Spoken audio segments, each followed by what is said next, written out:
Okay, welcome back. Welcome back. Welcome back. Welcome back. Yeah, we tease them a lot because we got them on the spot. Okay, got me on the spot. Welcome back. We're back in the Holy Yeshiva here after a short break. It's the fourth day of Elul 5775. Portion of the week is Shoftim, judges. We could use a few here, like here comes the judge. We could use a few good ones here in the Holy Land. Subject today is in the spirit of the times. We're not going to talk about Lashon Hara, even though it's a good thing to talk about.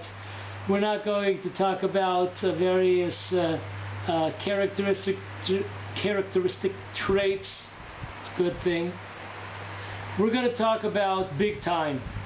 When we come to the beginning of the year, Hashem looks to see what's going to be with our world. Is our world going to keep on trucking, or are we going to stop? So therefore, what could be more apropos than speaking about a very high-toned subject these days all over the world, no matter where you are.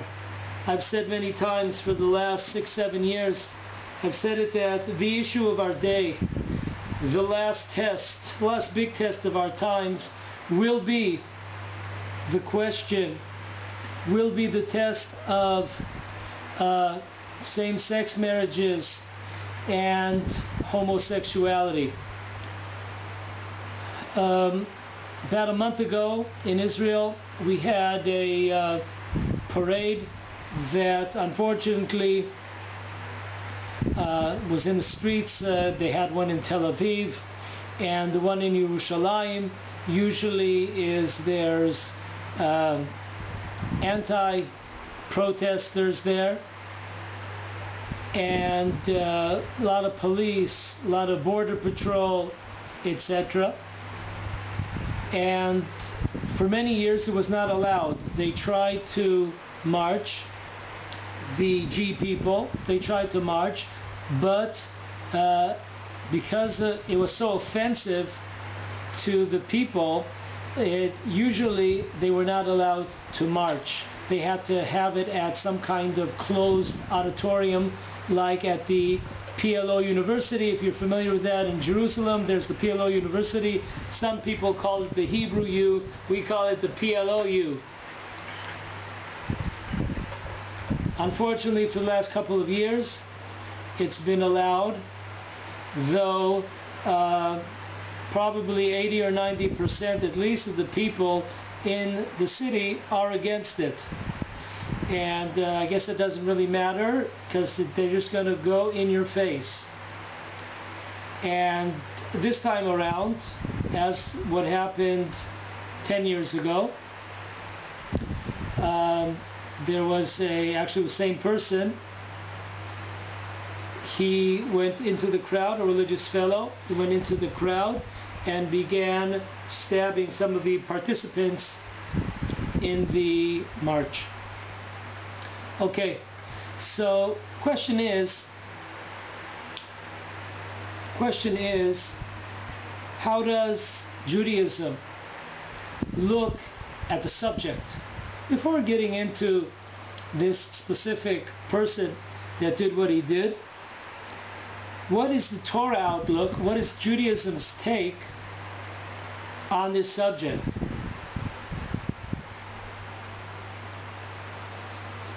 So, with God's help, because it's such an important test, and because it's such an important issue all over the world, I'm going to take a little bit of time, not sure how many classes, maybe 1, 2, hope. And we're going to go through this specific issue to understand the severity of this subject, and to understand why so many people will stand up on their back heels, and they'll scream and they'll yell let's try to get a little bit of understanding of where a lot of people are coming from when they protest against such behavior. Okay, so as we say, let's take it from the top. We'll take it from the top, and really from the top, the first generation that we come into contact with is the generation of the flood. Generation of the flood, time of Noah. Famous guy by now. People love Noah's Ark. But I bet you if people knew what message Noah was giving for 120 years as he was building the ark, and people would come up to him and say, "What are you doing, buddy?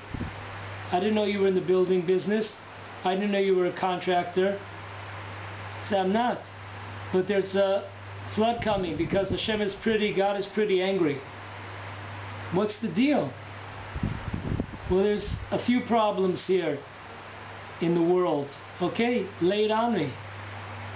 I think that if a lot of people in the politically correct world would know the issues that Noah was dealing with in trying to convince people to repent and stop their ways, maybe he wouldn't be such a hero today. Maybe. Maybe he'll lose his status. Okay. God decides to destroy everything. And when I say everything, not just people. And when I say people, not just people that are of age,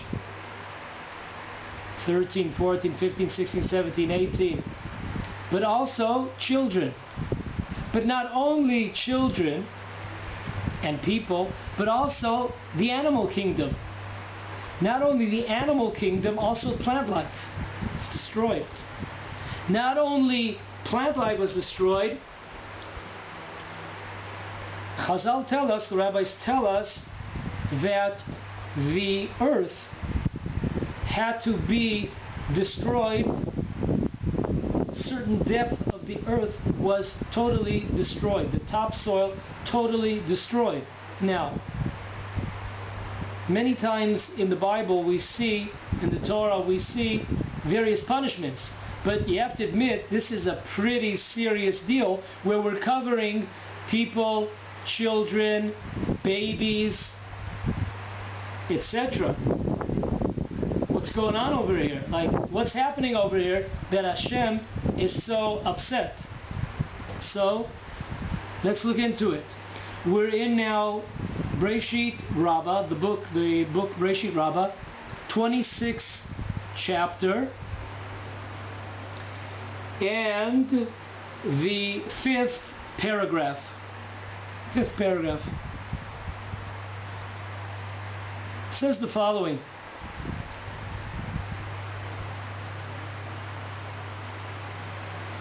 It says that men took from whatever they chose.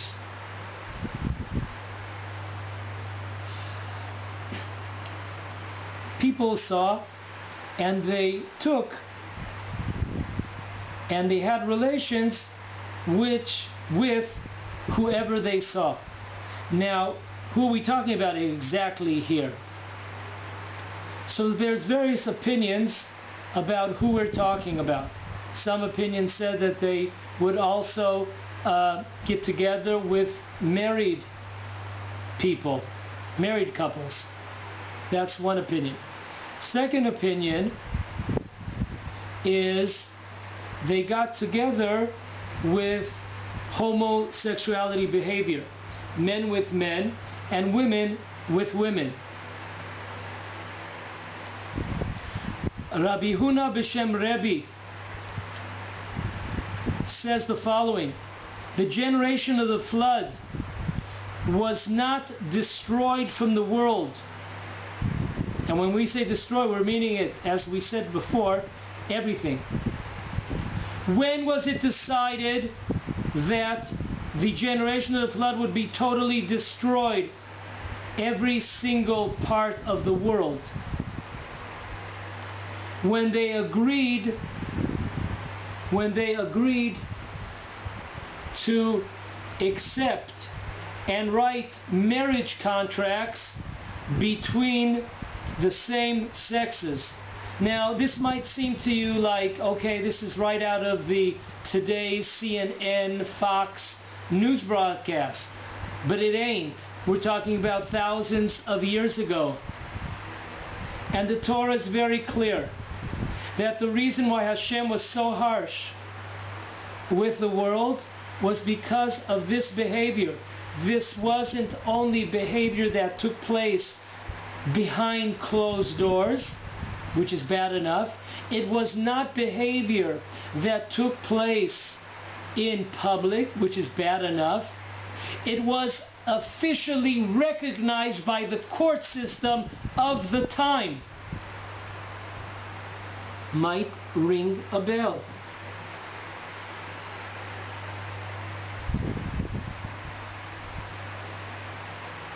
Don't think, you keep your seatbelt right there. Don't touch this dial, because we're not finished here. Amar Rabbi Smalai.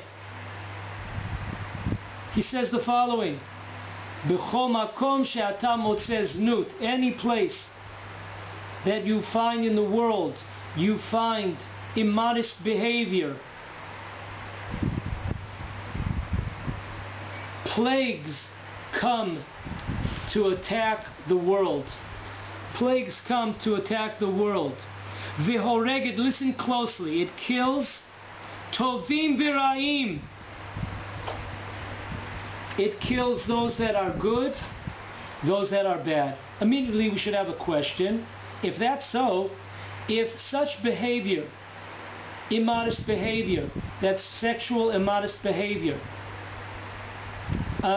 acknowledging same-sex marriages, if it goes and it destroys everybody, even if you're a good person and you're not involved in that kind of stuff, you're going to be hit.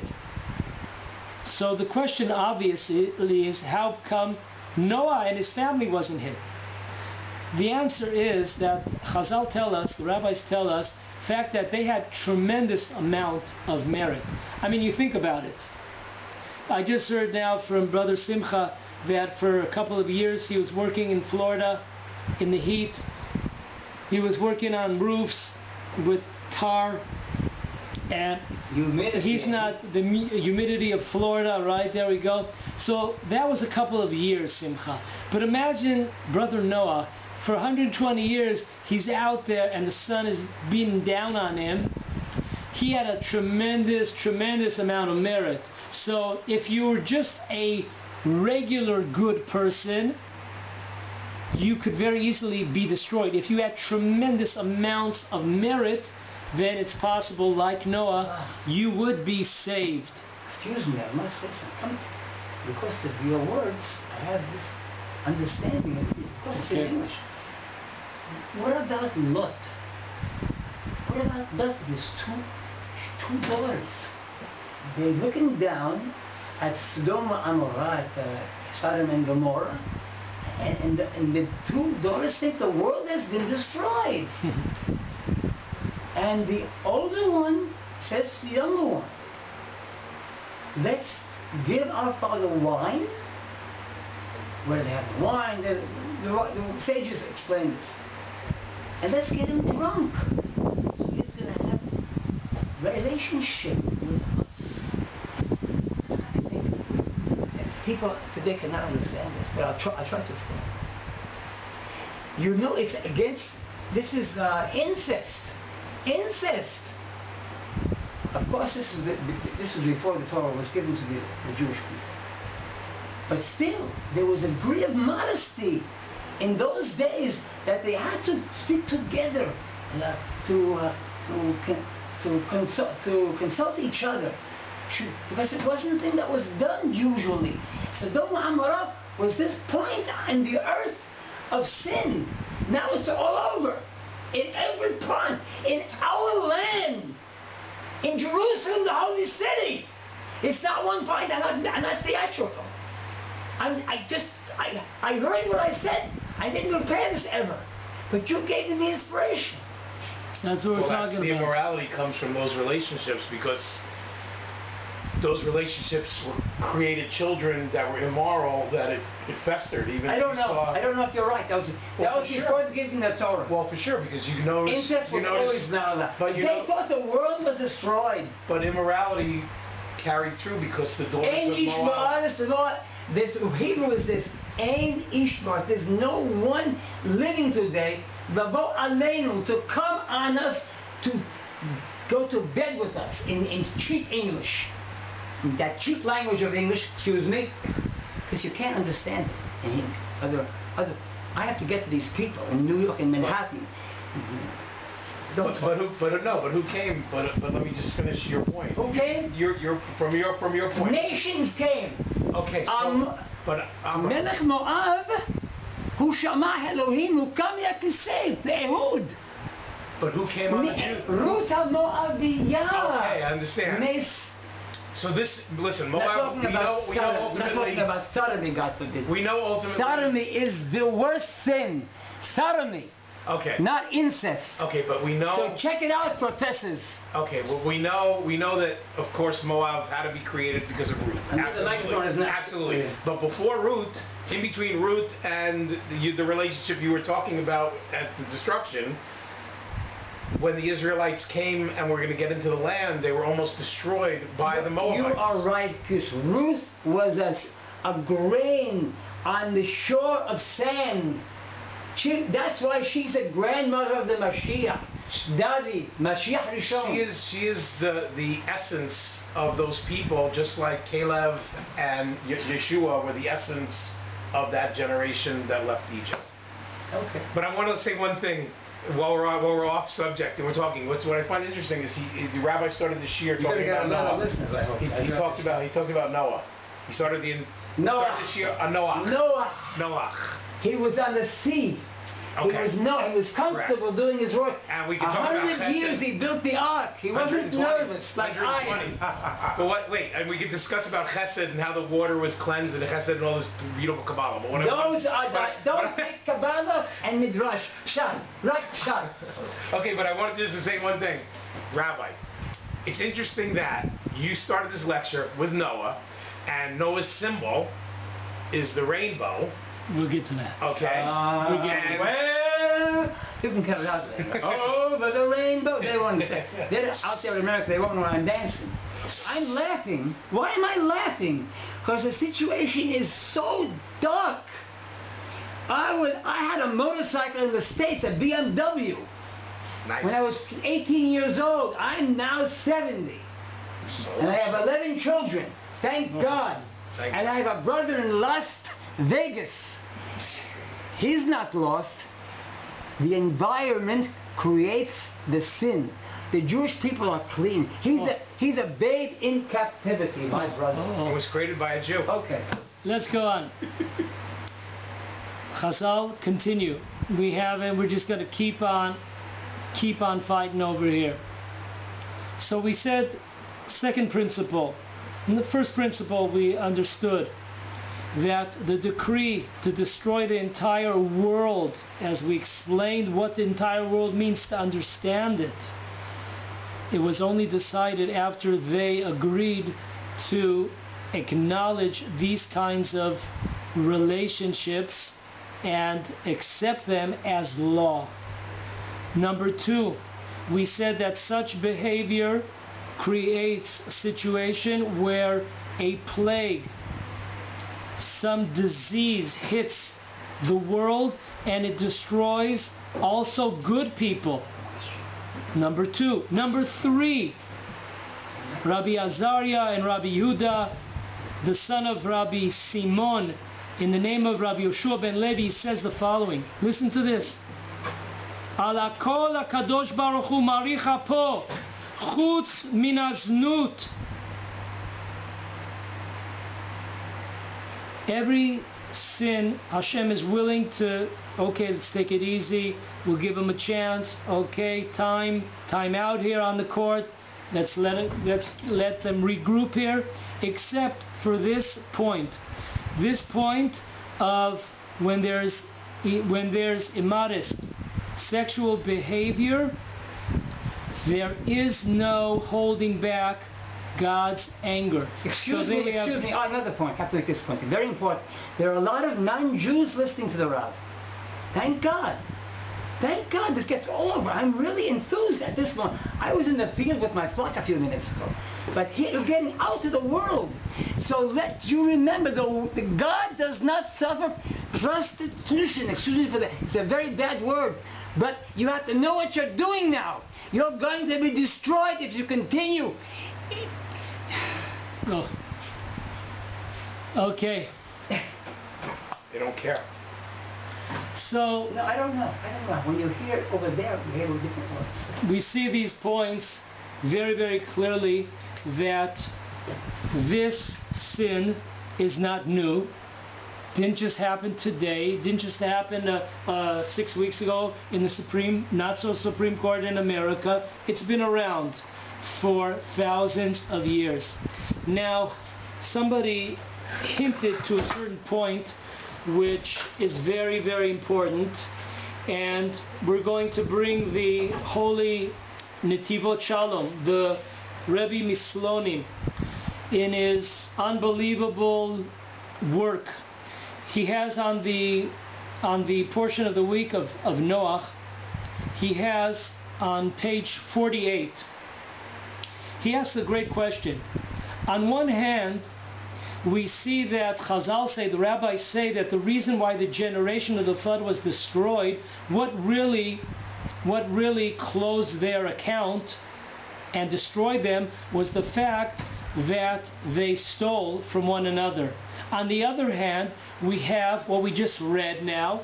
We have the Torah and also Chazal, the rabbis, using specific language that is connected to illegal, to immodest sexual behavior. So what's the deal? What caused the generation of the flood to be destroyed? Was it because of this homosexuality activity? Was it because of this acknowledging same-sex marriage? Was it because of thieves? So listen to his words, unbelievable words by the Rebbe of Slonim.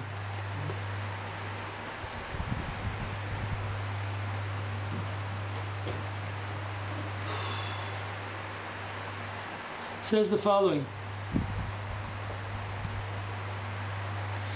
He says, if you think about it, what brought these people in the time of the flood to go around and steal? Because if you ask a regular person, not Jewish, Stamas person, is it a good idea to steal? Everybody understands that, well, if you steal, just like you could steal from me, man, I'm going to steal from you.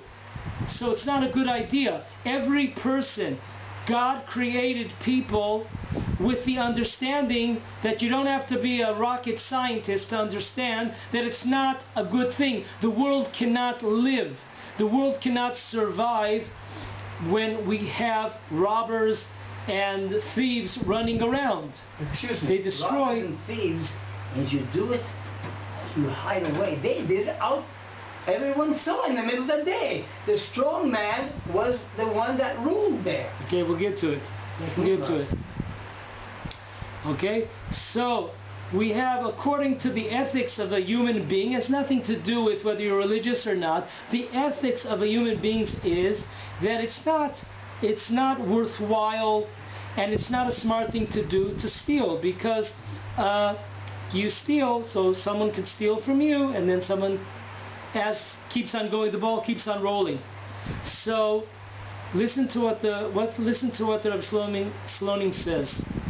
How could it be that this generation, how could that be that they destroyed a basic human ethic not to steal? How did that become destroyed? He says the following: when people begin to sin with immoral sexual behavior, as it says by the generation of the flood, Ki yishchit kol basar et darko la'aretz, then a person's mind is no longer clear. And what was considered to be bad yesterday becomes something that's good today. That's an unbelievable Torah by the Rebbe Slonim. What led to what? What came first? The egg or the rooster? So the Slonim Rebbe tells us that once the world began to sin with immoral sexual behavior, homosexual behavior, same-sex marriages, acknowledging it, therefore their thinking process became totally polluted, and they could not think straight anymore. And even something basic as you don't steal, because we can't have a society, there's no life. Look at people in the world. They have their guards, they have security guards, and then you have 800 locks on their door. They don't live. Think about it. My door is open every single night in Elon Moreh where I live. Yeah, in the dangerous Shomron, in the dangerous what they call the West Bank. Yeah, but folks, you're sitting there and you're behind 1,000 locks, thousands of locks you're behind, and I'm sitting here in the dangerous, surrounded by Arabs. My house is open every single night for all the years that I'm here in the Shomron. How could they have agreed to live in such a situation? It's a terrible situation. People are afraid in their jobs that someone will come and hold them up. And everything goes around. Those same people, someone will steal from them. It just keeps on going around. So how did this happen? It happens because of this immoral behavior, sexual behavior. It leads to the destruction of a person's mind. Not only that, very serious. The Rebbe, just let me finish this one point and then I'm happy to hear you. Just finish this point. We asked at the beginning of the class, I understand that people that participated in such behavior, they were punished. But why children? But why babies? But why animal life? Why plant life? Why the earth, as we said, had to be destroyed? A certain level of the earth was contaminated. And the Slonim Rebbe tells us an unbelievable Torah. I saw a survey a few days ago. I didn't have enough time to bring it and print it out. But there was in Europe, in the UK, there was a survey recently. A high percentage of people, teenagers, were asked if do they have trouble identifying with their own sex? Do males have trouble identifying with males? Do females have trouble identifying with other females? And there's a high percentage of people that are not sure. They're not really sure if they identify or not as a male or as a female. What in the world is going on here? What in the world is going on here? Where are these people? Where are these people coming out from? But the answer was given to us thousands of years ago. That when this behavior began, not only it's a disease, not only it's a spiritual disease, not only does it destroy those that are participating in such behavior, it also affects all the entire world. If you have a little baby and that baby passes away because it came into contact with some kind of disease, there's nothing we could do about that. It came in contact because there was a disease. he was in a hospital, or was in a place that was full of all kinds of bacteria, etc. It was dirty, and that's the way the ball bounces. That's the way the ball bounces. And if there's plant life, if you think about the garbage that we're eating today, why are we eating garbage? Because you cannot destroy the world, and you cannot pollute the world and think that the plant life is not going to be affected. And people think that if they open up their mouths and drink the rain that's coming from the sky, that they're okay, because that's rainwater. And it's not so, because by the time it hits your mouth, baby, it's already been polluted, because the whole world is polluted. So just like this is the way that it works in our times, that the entire universe is becoming polluted from the galaxies, the sun, the moon, and way down. All this is happening partially. All this partially is happening because of the fact of this kind of behavior.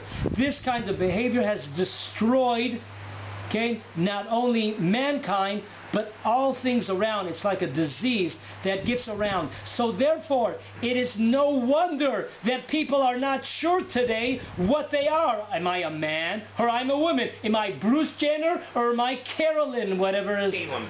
What is it? Caitlyn. Caitlyn. Am I Bruce or am I Caitlyn? They don't know anymore. But why is that? The Slonim Rebbe tells us why is that.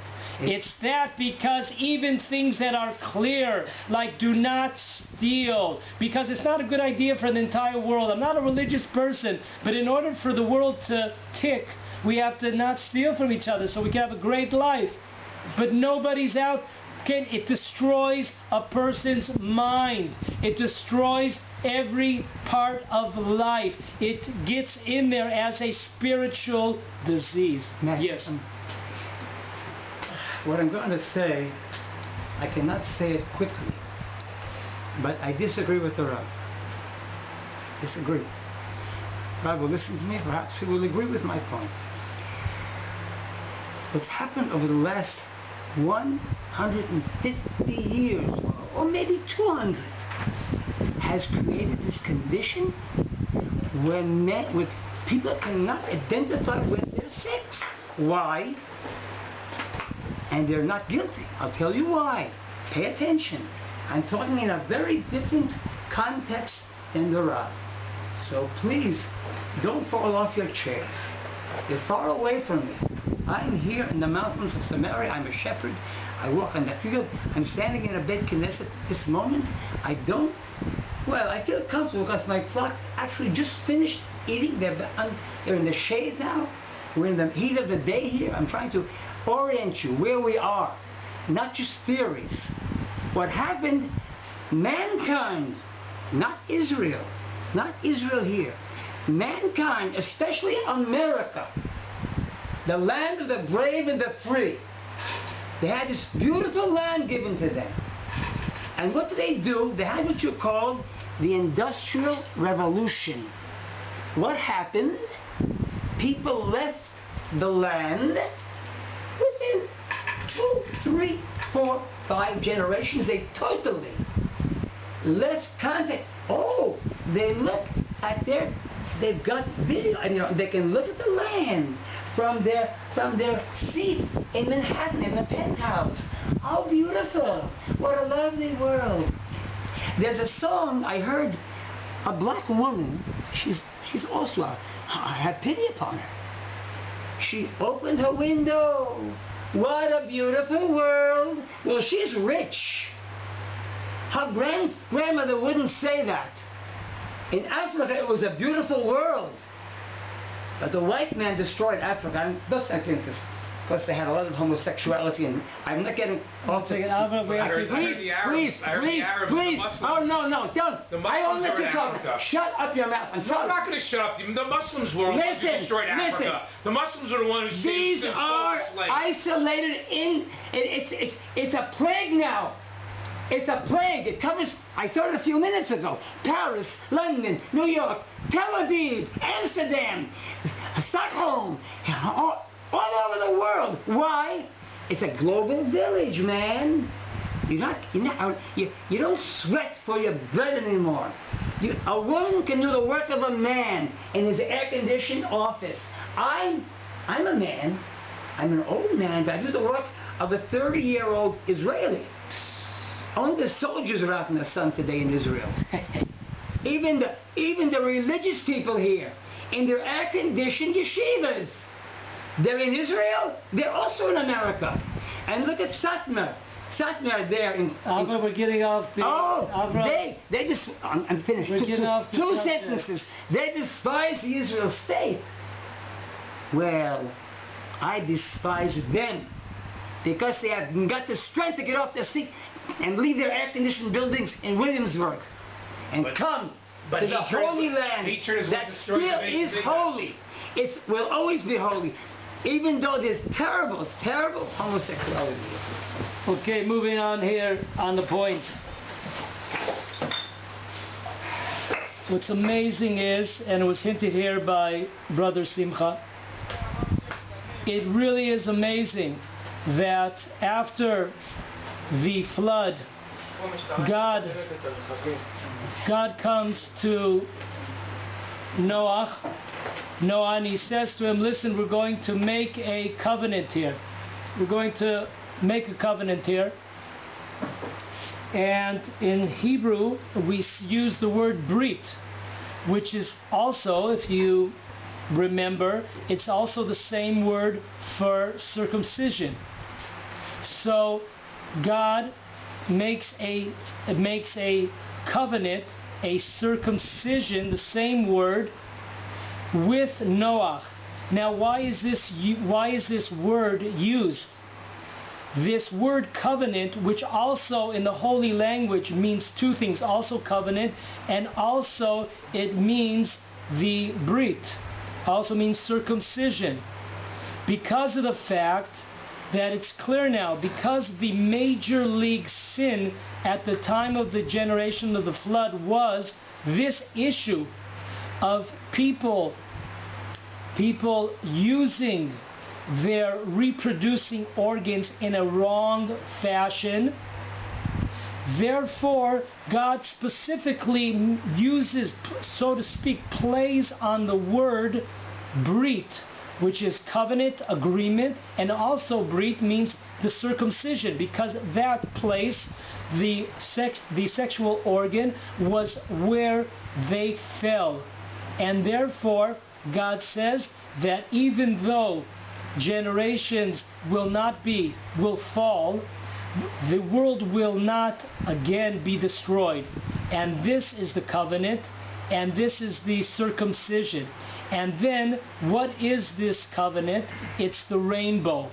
And it's an amazing point how many times the Torah teaches us that people, not necessarily Jews, people have all kinds of prophetic words or sentences or expressions that are really prophetic. So think about this. Now the gay and lesbian communities, what out of 1,000,000 trillion possible symbols to pick, I mean, it's unbelievable. What do they pick? They pick the rainbow. They pick the rainbow, which brings us back to the problem with immodest sexual behavior. It brings us back to what destroyed the world. Their symbol is what destroyed the world. So if I had to pick for them a flag and a symbol, it would be this. If they would ask me, they never asked me, they picked it for themselves. It was on the White House when the not-so-Supreme Court decided to recognize these same-sex marriages in America. And now if you're against that, just like we had in Denver, Colorado, recently, a bakery, a man that owned a bakery, he was asked by a male to make him a cake for his wedding, and the problem was that the wedding was with another male, and that baker, the head of the bakery, he refused to do that because it's against his religious convictions. So now he's thrown into court, and now he could be, now with this new law that the not-so-Supreme Court, he could be termed a racist, it could be a hate crime, he could spend a lot of time in prison. And we won't talk about other places like in Oregon, where they also asked a baker to do that. They received, if I'm not mistaken, $135,000 fines, if I'm not mistaken. So we see here that their flag that they wave proudly is a flag that they should be embarrassed about. If they only understood the prophetic symbol that they've chose for themselves, the symbol of the flood, the symbol of what destroys the world, the symbol of what kills also young people, children, babies, etc. Yeah, but they don't see it that way, Rabbi. What they see is, they see that Noah was given this symbol as a promise that the world wouldn't be destroyed again. That's what Hashem says. Just one second. So it's basically a shield. Like the shield of Abraham is like the Magan David. So their shield, if you would, is this, they hold up this rainbow to God and say, we're hiding behind the symbol that you gave God, that you're not going to destroy us. But God did say that He's not going to destroy the world with flood. Yeah, with water. Exactly. Water. Exactly. So the next flood is going to be a lot worse. Very good. And it's going to burn their, burn their keister. Exactly. Excellent point. Yeah. Excellent point. Ways of destroying people. Spiritually speaking, as Simcha pointed out, spiritually speaking, they have this prophecy here that they're trying to hide behind. They know deep down, they know that it's not a good thing that they're doing, but they're trying to hide behind the fact that God has promised through the rainbow, through the covenant, that even so, even if they participate in such behavior, the world will not be destroyed like it. By water. Big alike. Why in our land, Israel, they called America Arsut HaBrit?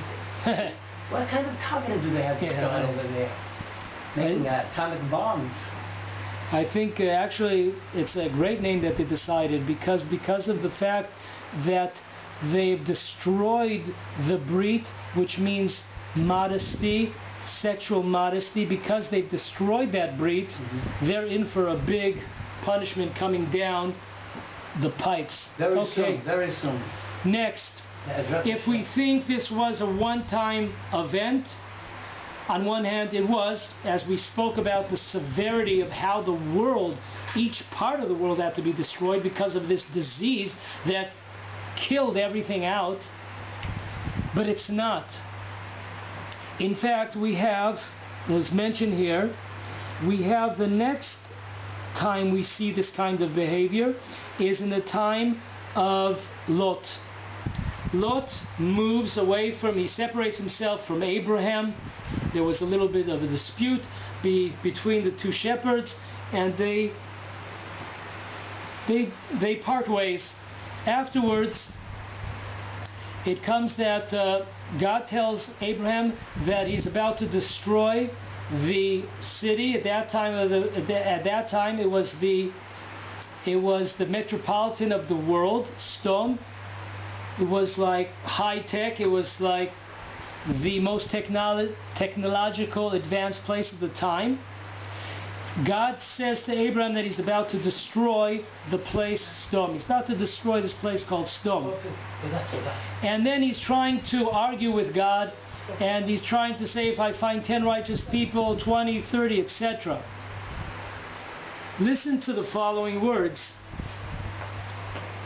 Two angels, after it doesn't work, after Abraham strikes out, two angels are sent by God to inform Lot to get out of Sodom with his family before the place is totally destroyed. So listen to what Chazal tell us, the rabbis tell us. We're in Breshit Rabbah. Now we're on chapter 50, paragraph 5. It says the following. The angels asked Lot, what kind of people live in this place called Sodom? What people live here? He says, you know, like every place, there's good people and there's bad people. Interesting. And all of a sudden, as they're talking, and he's trying, once again, we have to understand Lot, who's a relative, Lot, who is a student of Abraham, Abraham, who tried to save the city of Sodom. Why did Abraham try to save these wicked people? We've talked about that in previous years a few times. Go back to previous classes on the subject. Why in the world would Abraham go to bat for such wicked people? We discussed it at length a few times. Okay, but keeping on the subject, as they're talking, Lot looks around and his house is totally surrounded by the people of Sodom. Not only people of Sodom, but all ages. They're all surrounding his house.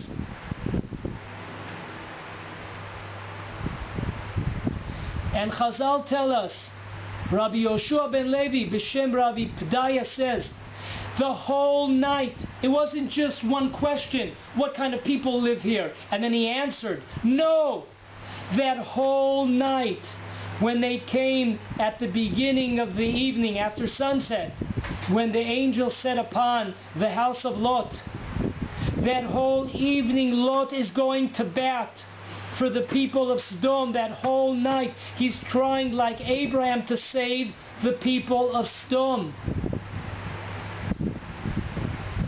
And there's one point where the angels say, quiet, silence. That's it. What's that point? The point was where the people of the city came up to Lot and knocked on the door, or almost knocked out the door. And they said, we want to have relations with your guests. We want to have relations with your guests, homosexual relations with your guests. Isn't it ironic that all over in the world, till this very minute, when you go to court, many times we still hear the expression about immodest acts with the name of Sodomites. Till this very minute, and people don't even realize it. Maybe now they're going to the politically correct will now eliminate, that expression, because what is Sodom? Sodom, baby, is about this kind of illicit relationships, immoral relationships. So once the people of Sodom are asking to send out these messengers, these male messengers, and they want to have relations with them, the angels tell Lot, up until now we listened to you, but now keep quiet. There's nothing more to say.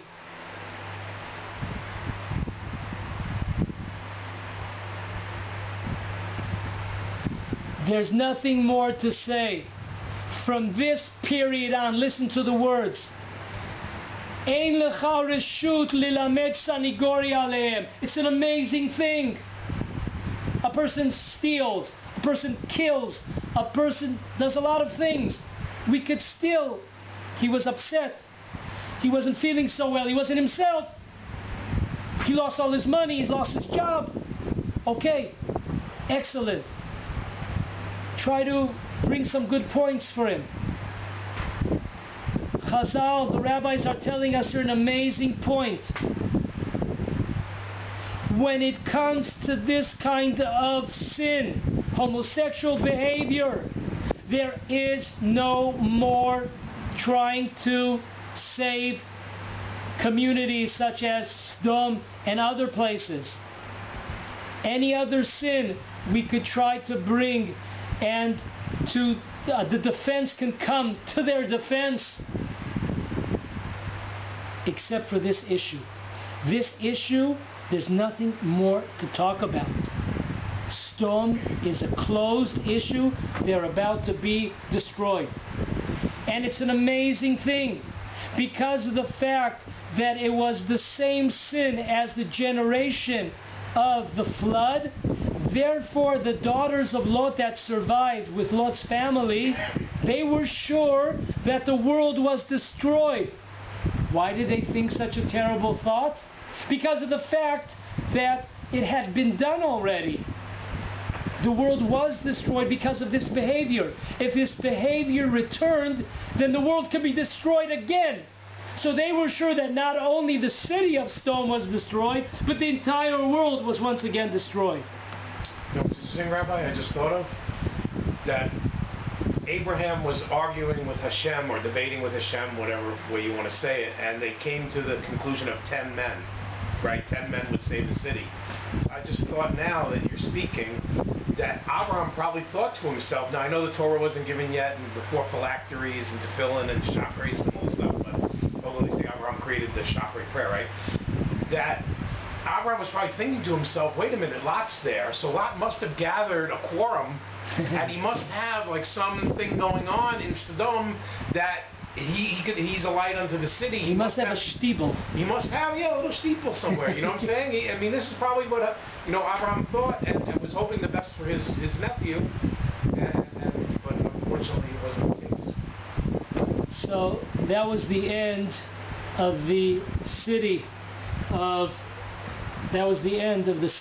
Sodom.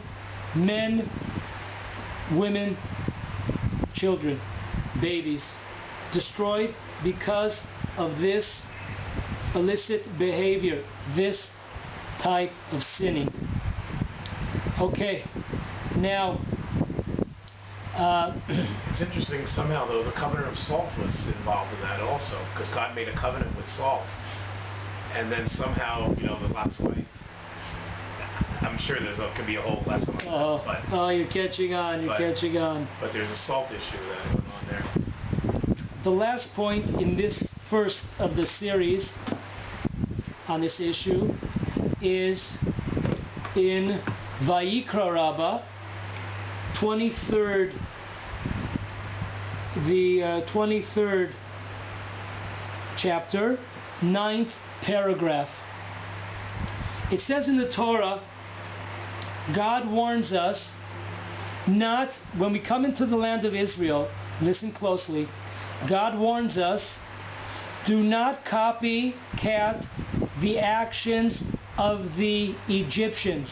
Do not copycat the actions of the Canaanites. Now, there are many other nations around the world. Why were these two specified more than others? So listen to what Chazal say.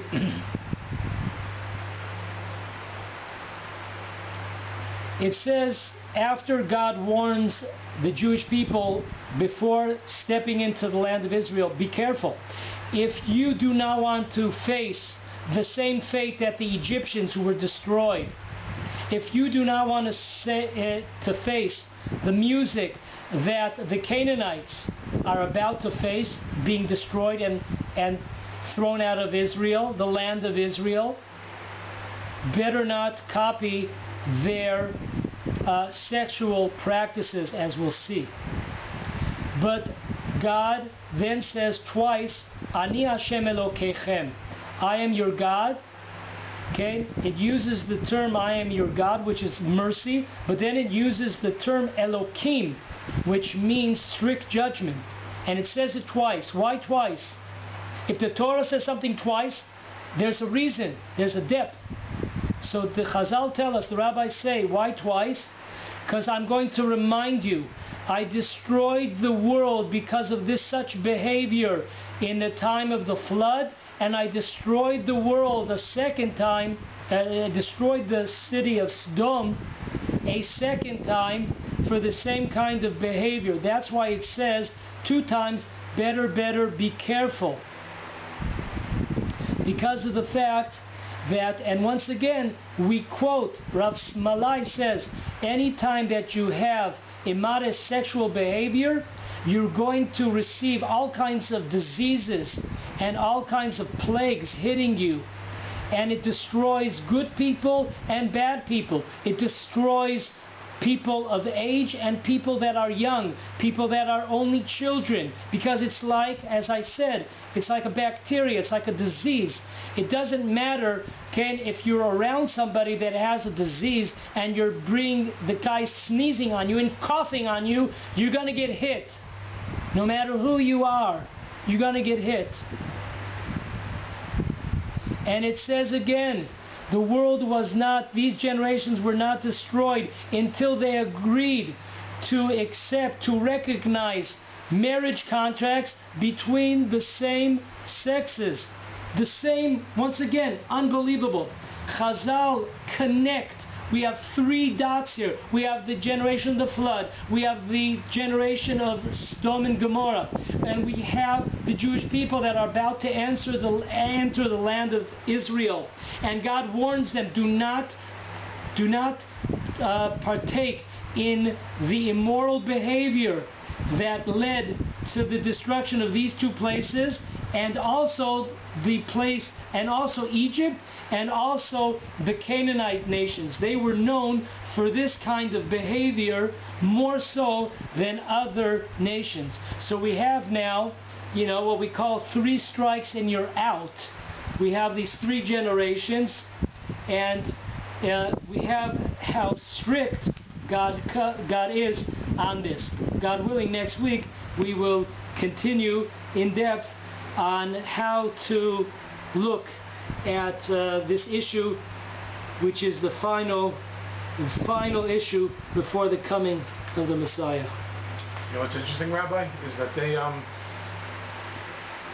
it says like that things that are done in secret, that are done in hiding, eventually come out in the light.